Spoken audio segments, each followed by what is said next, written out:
Bonjour à tous. Aujourd'hui, on va essayer de répondre à la question « Qu'est-ce qu'une entreprise agile ?» Alors, avant de rentrer dans le vif du sujet, on va parler un petit peu d'agilité. Quand on parle d'agilité, on parle souvent des méthodes agiles. Et là, je voudrais parler un petit peu plus de la philosophie agile, c'est-à-dire qu'est-ce qui est au-dessus, quels sont les grands concepts autour de l'agilité.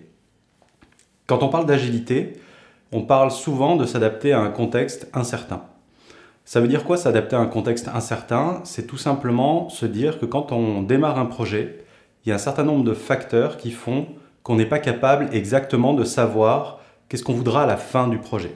Tout simplement parce que d'un côté, il y a trop de facteurs qui influencent le projet et qui ne sont pas appréhendables par un individu ou un ensemble d'individus, et aussi parce que le contexte dans lequel évolue le projet va changer au fil du temps et qu'on ne sait pas dans quel état il sera à l'arrivée.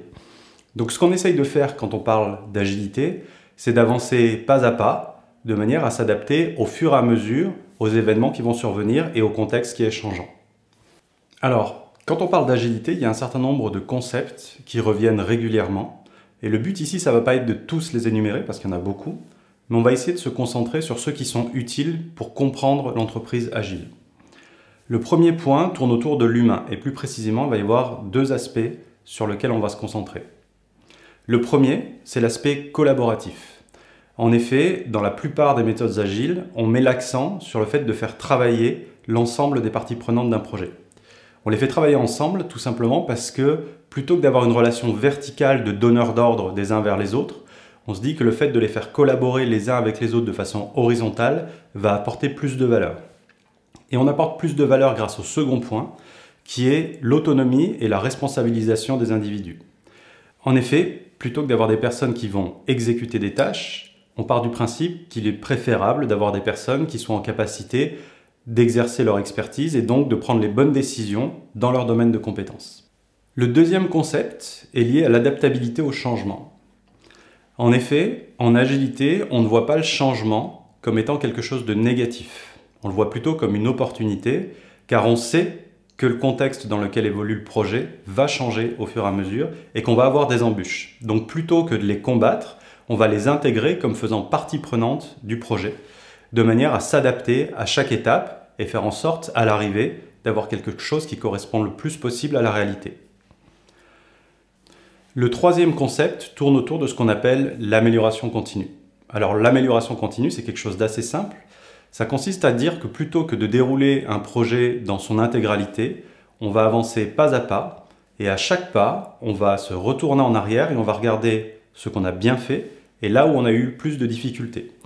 Et partant de là, on va prendre un certain nombre de décisions de manière à améliorer l'étape suivante. Alors, maintenant qu'on a abordé ces concepts au niveau de l'agilité, on va essayer de voir ce que ça signifie pour l'entreprise. Plus précisément, on va essayer de répondre à la question « Qu'est-ce qu'une entreprise agile ?» Et pour faire ça, on va revenir un petit peu en arrière et regarder quel était le modèle des entreprises il y a encore quelques années. À ce moment-là, les marchés étaient relativement stables, c'est-à-dire qu'ils évoluaient peu dans le temps et les entreprises étaient parfaitement adaptées à ça. Elles sortaient des nouveaux produits tous les 2 ou 5 ans par exemple, et ça suffisait amplement. Or, depuis quelques années, on a vu une accélération des marchés. Et ça veut dire quoi? Ça veut dire que les consommateurs qui, il y a encore quelques temps, pouvaient accepter qu'un nouveau produit arrive sur le marché 2 ans après le précédent, aujourd'hui ne comprennent pas qu'au bout de 6 mois, on n'est pas un remplaçant. Et ça, c'est qu'une des facettes de cette accélération. On voit aussi un certain nombre d'éléments perturbateurs qui fait que le contexte dans lequel évolue l'entreprise est devenu incertain. Et ça nous rappelle ce qu'on s'est dit au début de la vidéo. C'est-à-dire que l'agilité nous permet d'agir dans un contexte incertain. Et aujourd'hui, les contextes dans lesquels évoluent les entreprises sont très incertains. Donc à partir de ce moment-là, on peut se dire comment est-ce qu'on fait pour porter ces concepts qu'on a vus au niveau de l'agilité, les porter sur la gestion de l'entreprise. Alors au niveau des projets de l'entreprise, on pourrait se dire en fait, on va essayer de constituer des équipes pluridisciplinaires, c'est-à-dire plutôt que d'avoir des équipes qui sont concentrées dans des services, comme le service commercial, le service marketing, la production, on va essayer de faire des équipes qui vont intégrer des experts de chacun des domaines et on va les faire travailler ensemble, de manière à éviter le côté très hiérarchique de l'information qui remonte et la décision qui est centralisée au niveau d'une direction. Et c'est pareil pour la gouvernance de l'entreprise. On va se dire, on va essayer de créer des collèges d'experts dans l'entreprise pour les faire travailler ensemble et faire en sorte d'avancer sur les différents sujets auxquels est soumise l'entreprise. Alors sur le papier, oui, c'est ça qu'il faut faire et ça paraît tout à fait sain, sauf qu'en réalité, il y a un certain nombre de freins qui émergent et qui font que ce n'est pas si facile que ça. Et on va voir le détail de certains de ces freins. Le premier frein est lié à la confiance et au pouvoir. On l'a vu, en agilité, on souhaite que les individus soient autonomes et responsables et qu'ils soient en capacité d'agir en toute autonomie dans le cadre de leur mission. Or, ce que ça veut dire au niveau de l'entreprise, ça veut dire que ces personnes, les collaborateurs, doivent être en capacité de prendre des décisions dans le cadre de cette mission. Et prendre des décisions, ça veut dire qu'ils doivent avoir le pouvoir de le faire. Et aujourd'hui, dans la plupart des entreprises qui sont organisées de façon très verticale, très hiérarchique, le pouvoir est concentré au niveau de la direction et éventuellement du management. Donc ça veut dire qu'il va falloir faire redescendre ce pouvoir, et c'est quelque chose qui est assez compliqué parce que ça va s'attaquer à un certain nombre de modèles mentaux qui sont très ancrés, aussi bien au niveau du management et de la direction, mais aussi au niveau des collaborateurs qui étaient rentrés dans un système où ils avaient plus tendance à exécuter ce qu'on leur demandait de faire plutôt qu'à prendre des décisions par eux-mêmes. Donc ça veut dire que déjà il faut faire changer ça. Ça amène un deuxième frein qui est lié au management. Si on considère que les collaborateurs sont en capacité de prendre des décisions, ça veut dire que le manager n'est plus là pour leur expliquer ce qu'ils doivent faire. Et s'il n'est plus là pour leur expliquer ce qu'ils doivent faire, ça veut dire que son rôle change. Et le rôle du manager dans le cadre d'une entreprise agile, c'est plus un rôle de chef d'orchestre. Quand on regarde comment agit un chef d'orchestre, il ne va pas expliquer à un violoniste comment on joue du violon. Il va faire en sorte que l'ensemble des musiciens de son orchestre arrivent à jouer en harmonie pour produire le plus beau concert qu'on puisse entendre. Ça va être ça le rôle du manager, c'est-à-dire de faire en sorte de créer le cadre nécessaire pour les collaborateurs pour qu'ils puissent donner le meilleur d'eux-mêmes. Et ce changement-là, c'est un changement profond dans les relations qui vont exister entre les collaborateurs et les managers, et notamment pour les managers, dans la façon dont ils vont appréhender leur mission. Le troisième frein est lié à l'adaptabilité au changement.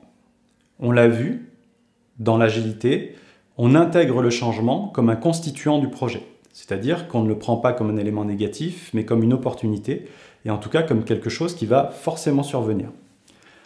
Or, dans l'entreprise, en général, on aime bien faire des plans sur 1 an, 3 ans, 5 ans, et on aime bien dérouler ces plans. Et en général, quand il y a un grain de sable au milieu de ce plan, on a du mal à l'intégrer et à faire changer le plan.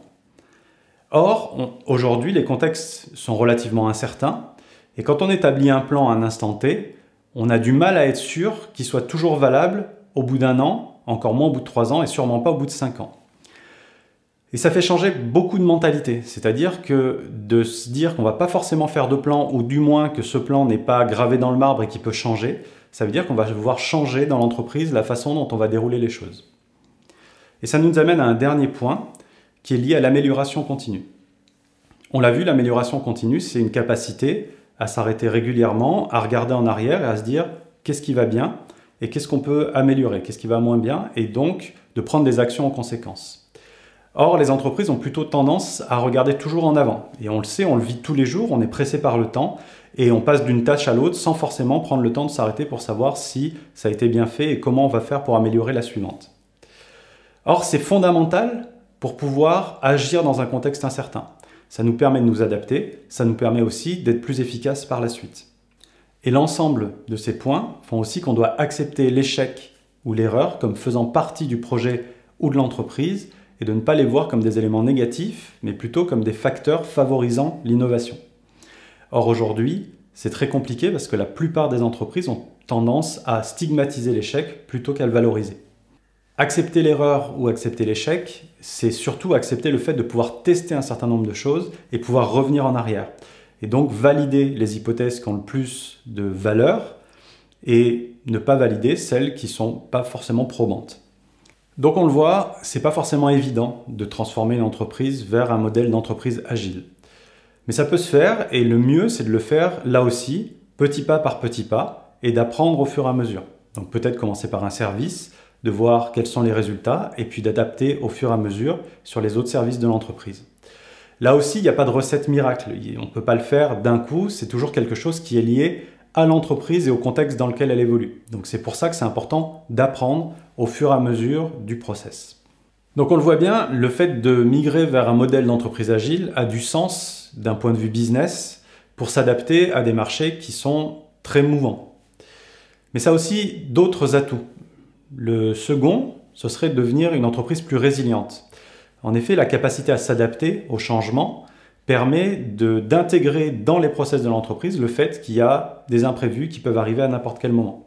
Et on le voit bien dans le cadre de la crise du coronavirus, et notamment dans la situation liée au confinement, les entreprises qui avaient intégré le télétravail très tôt ou qui avaient su rendre leurs collaborateurs plus responsables et plus autonomes s'en sortent mieux que celles qui avaient un modèle très hiérarchique, qui ont eu du mal à migrer toute l'entreprise de façon très rapide sur ce modèle-là. Le dernier point est lié à l'humain. On l'a vu, dans l'agilité, l'humain est au centre de tout. Et dans le cadre de l'entreprise, ça veut dire qu'on remet l'humain au centre de l'entreprise, en rendant les collaborateurs plus autonomes, plus responsables, en leur donnant de la capacité de décision, en les faisant même éventuellement travailler au projet de gouvernance de l'entreprise, on redonne du sens à leur mission. Là où ils étaient plutôt exécutants, ils deviennent acteurs du projet. Et on le sait, il y a de nombreuses entreprises dans lesquelles les collaborateurs sont fortement désengagés. Or, le fait de les remettre au centre, voire de leur donner un rôle dans la gouvernance de l'entreprise, ça permet de les réengager dans le process, de les réengager dans le projet de l'entreprise et de faire en sorte que celle-ci soit plus forte pour l'avenir. Voilà, j'espère que cette vidéo vous aura été utile. Si vous l'avez appréciée, n'hésitez pas à la partager et à la liker. Et sur ce, je vous dis à bientôt pour une autre vidéo. Salut!